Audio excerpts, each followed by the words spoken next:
አእላፍ መዝሙር የተባለ መዝሙር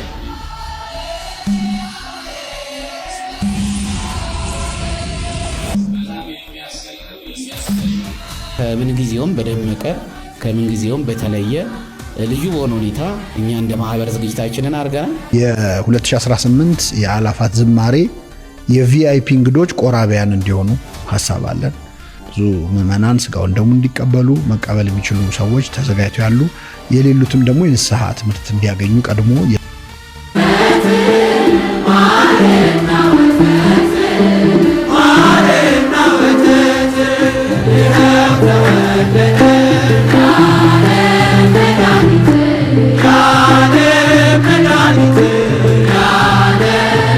ሁልጊዜም ዓርብ ረቡዕ ባይውል ልደትና ጥምቀት ዓርብ ረቡዕ ባይውል ሁልጊዜም በየዓመቱ አሉ ሰለስቱ ምዕት በፍትሐ ነገሥት አንቀጽ 15 ላይ አንድ ጊዜ ሲጾም አንድ ጊዜ ሲተው እንዳይረሳ በየዓመቱ ሁሌ።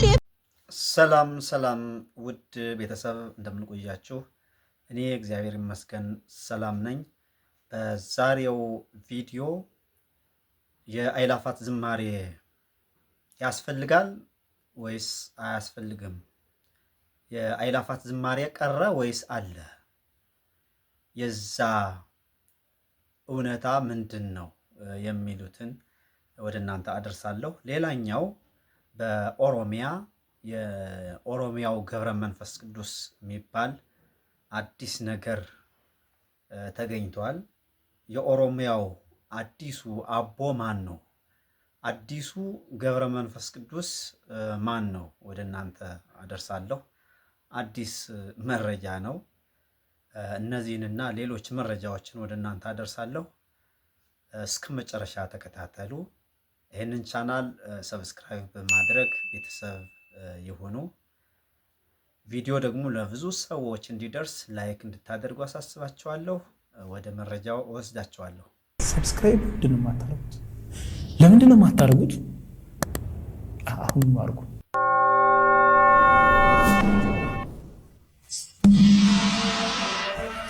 የእልፍ አእላፍ መዝሙር የተባለ መዝሙር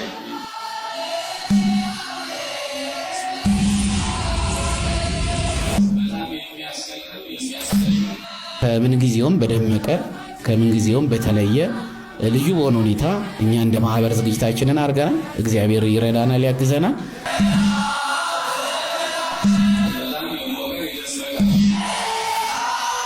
የአርትስ ቴሌቪዥን ከኢትዮጵያ ጃንደረባው ትውልድ ጋር አእላፋት ዝማሬን በቀጥታ ስርጭት ለማስተላለፍ የሚያስችለውን የስምምነት ውል ለመፈጸም ነው ዛሬ የተገኘ ነው። በኢትዮጵያ ምድር የሚደረጉ ዝግጅቶች ሃይማኖታዊ ሆኑ ሌሎች ዝግጅቶች አፍሪካን አልቀው የሚያሳዩ ናቸው፣ የሚያጎሉ ናቸው። ከዚህ አንጻር ከተቋሙ ሪም ተልእኮም ሚሽንም ጋር አብሮ የሚሄድ የሚሰናሰል ነገር ነው።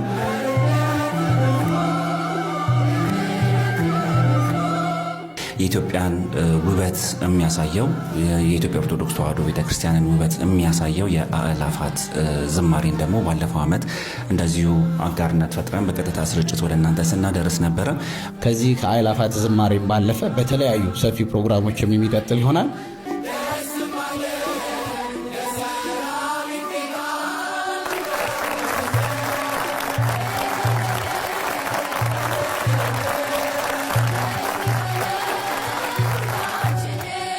የአእላፋት ዝማሬ በመንፈስ ቅዱስ የተሰናዳ የሰላም መዝሙር ነው።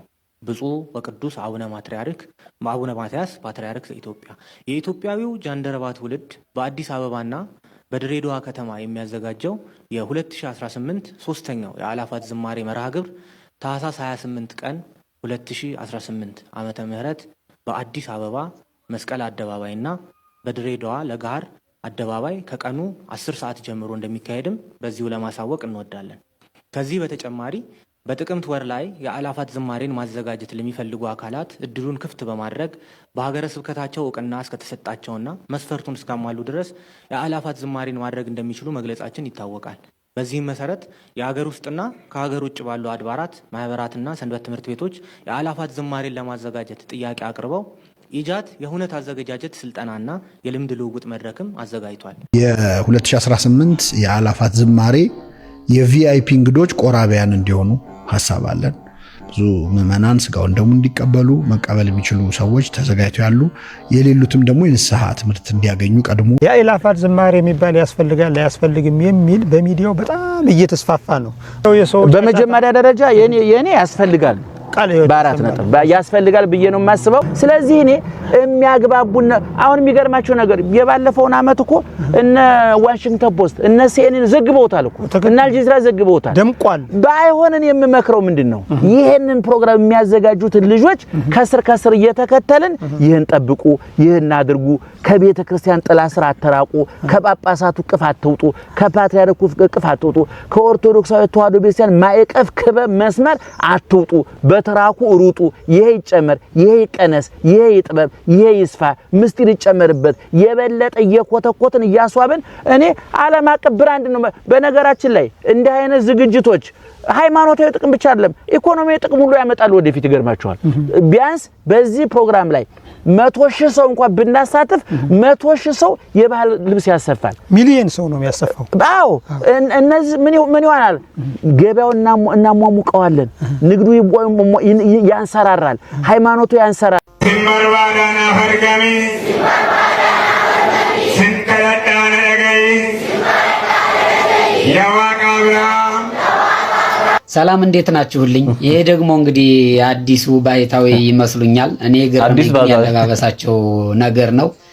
አቡነ ገብረ መንፈስ ቅዱስን ለመምሰል ይመስላል አለባበሳቸው። እንደምታዩት ይሄው የአቡነ ገብረ መንፈስ ቅዱስ የራሳቸው የተሰጣቸው ጸጋ ነው። ሰውነታቸው በሙሉ ከራሳቸው የበቀለ ጸጉር ነው።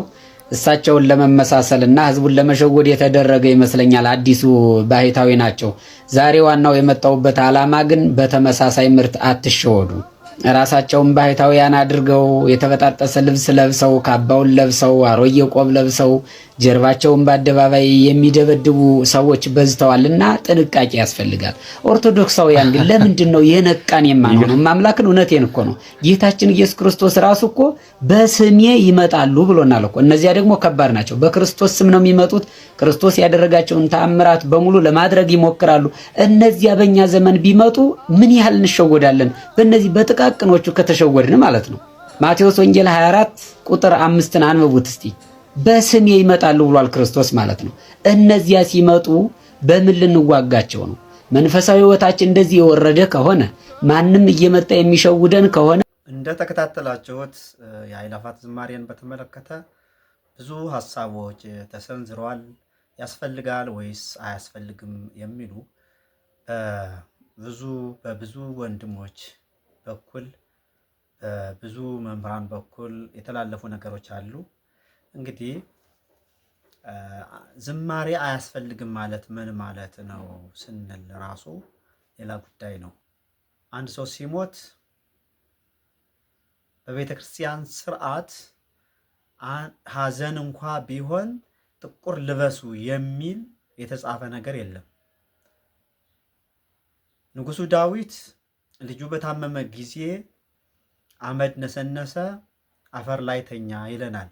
ሲሞት ግን ነጭ ልብስ ለበሰ ይለናል። ወንድሞቻችን እንኳ ቢሞቱ ጥቁር ሳይሆን መልበስ ያለብን ሌላ ስራ ነው መስራት ያለብን። እናም በወንድሞቻችን በእህቶቻችን በአርሲ ኦርቶዶክሳውያን ሞት ምክንያት ግዴታ ጥቁር ልብስ መልበስ አለባችሁ፣ መዘመር የለባችሁም የሚሉ ነገሮች ትክክል አይመስሉኝም። እናም ወደ ጭፈራ የሚሄደውን ወጣት ወደ ዝማሬ ማምጣት፣ እንዲያመሰግን ማድረግ፣ ነጭ ልብስ እንዲለብስ ማድረግ፣ አጫጭር ልብስ የሚለብሰውን ነጫጭ ረጃጅም ልብስ እንዲለብስ ማድረግ ትክክለኛ መንገድ ይመስለኛልና አእላፋት ዝማሬ ያለምንም ጥርጥር አስፈላጊ ነው ማለት እወዳለሁ። ሌላኛው አጥማቂያን በጣም ብዙ ሰው እየተከተላቸው ይገኛል። አጥማቂያን የሐሰተኛ ነቢያት ምሳሌ ናቸው ብዬ አስባለሁ። ወገን ሰውን አንከተል፣ ግለሰብን አንከተል። እኛ የክርስቶስ ተከታዮች ነን። ስለዚህ አውደ ምሕረት ትምህርት እየተሰጠ በየሜዳው እናስተምራለን ወደሚሉት ሰዎች መጉረፍ የለብንም። ቤተ ክርስቲያን እያጠመቀች በየመንገዱ እናጠምቃለን ወደሚሉት መሄድ ክህደት ነው፣ ፍጹም ክህደት ነው። ስለዚህ ተአቀቡ ሐሳውያን እምነቢያት ሐሳውያን ነቢያት፣ ከሐሰተኛ ነቢያት ራሳችሁን ጠብቁ፣ ተጠበቁ ተብለን ተነግረናል። ስለዚህም ራሳችንን እንጠብቅ ማለት እወዳለሁ። ስለተከታተላችሁ አመሰግናለሁ። ይህንን ቻናል ሰብስክራይብ በማድረግ ቤተሰብ ይሁኑ። ቪዲዮ ለብዙ ሰዎች እንዲደርስ ላይክ እንድታደርጉ አሳስባችኋለሁ። ሰላም እግዚአብሔር ከእናንተ ጋር ይሁን። ይቆየን።